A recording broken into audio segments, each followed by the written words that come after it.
var jo både spennende og litt skummelt da, å flytte på Gjøa. Flytte på en gård, jeg er jo ikke vokst opp på noen gård. Men jeg ser jo store fordeler med å bo på gård da. Ja, det er jo kjempefint for ungene å vokse opp her.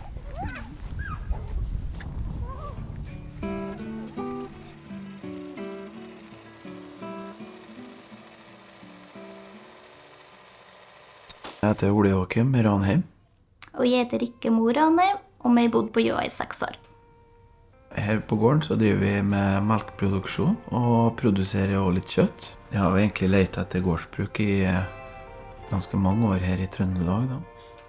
Jeg har jo vokst opp med gårdsbruk selv, så har jeg jo alltid hatt interessen av det. En vanlig dag er egentlig der jeg står opp om morgenen og går i fjøset før i frokost. Gjør meg sånn cirka ferdig, går inn til frokost og har frokosten i lag med familien. Så de skal fære på skole og arbeid og ikke fære på arbeid. Etter det så gjør jeg jo kanskje enda mer fjøs og har jo de daglige gjøremål og ellers ting forefallende eller sånn ting som skal gjøre på dagtid.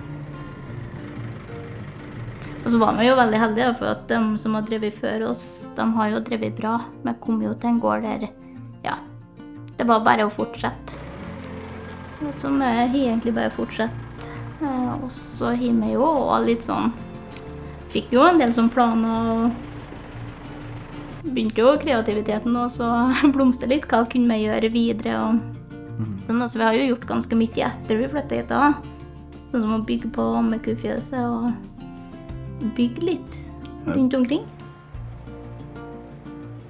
Det som jeg synes er veldig godt med å drive det er at jeg er min egen herre. Det ble kanskje litt rart. Men jeg bestemmer jo hverdagen selv i hvert fall. Legger opp dagen min selv og litt sånn, om det ikke, ofte at det ikke blir sånn som jeg tenkte, men det er ingen på en måte som står bakom og skal kontrollere hva jeg gjør om dagen. Det er veldig godt, jeg synes det er sånn godt å tenke på i hvert fall. Og jeg liker jo det jeg holder på med. Og særlig det å arbeide med ja, dyra. Liker det. Friheten er god på det. Det synes jeg er veldig mye, i hvert fall. Friheten. Ja, det.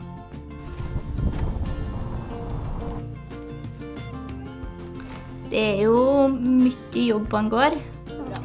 Fordi om det er litt fleksibel, så er man også bytte opp da. Men vi spiser alle frokostene i lag, og alle middagene i lag. Det prioriterer vi. Og så tar vi jo ungene med på gårdsdrifta hvis de vil. Nå er det jo forskjellig grad hvor interessen har det, ja. Sånn som det er nå, så er det noe minst som har størst interesse, eller har mest lettest for å være med da, hvis det er noe. Men hvis det er noe, så når de er med på noe de to andre, så synes de og det er veldig greit faktisk. Men de er ikke med så mye, men jeg skal ikke, det er ikke noe tvang å være med på noe egentlig, så jeg har ingen hensikt. Så de er med på noe litt grann. Jeg må bare passe på faktisk at det kan være fort å glemme seg, så men livet er ikke bare arbeid, det er faktisk går an å finne på andre ting i tillegg, eller må bare ikke.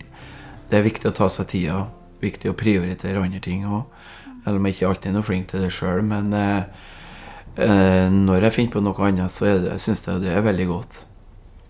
Da får jeg også mer lyst til å færre tilbake så gjør jeg noe igjen, eller fortsette. Det er veldig godt med noe avbrekk.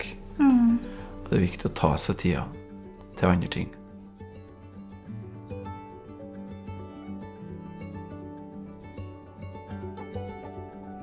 Gjøa har jo veldig fin natur og mye bra der som vi benytter oss av, men likevel så det vi kanskje setter aller mest pris på er jo folkene ute på her. For når vi kom så ble vi tatt veldig godt imot. Folk var veldig åpne og kjente vi var veldig varme her. Så vi følte oss veldig godt godt mottatt og ble veldig fort inkludert i denne gjengen da. Det jo et lite samfunn, så vi var jo litt spent på det. Men vi har blitt tatt veldig godt imot.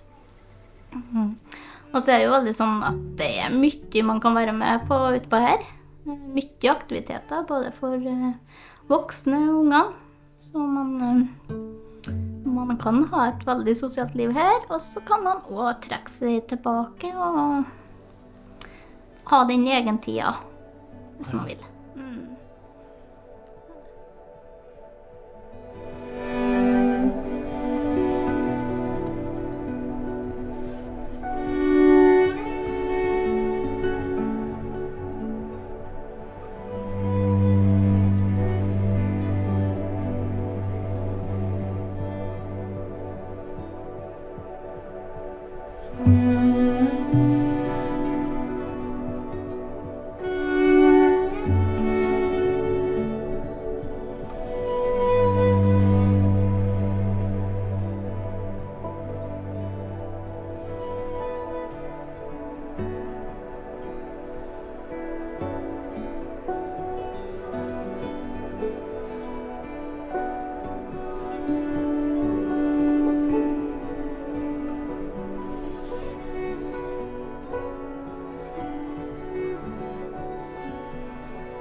Olav Duun er jo bare noe Olav Duun har jeg jo bare hørt om, så det ikke noe tenker jeg på Fergo, Hofleslund eller Olav Duun for meg.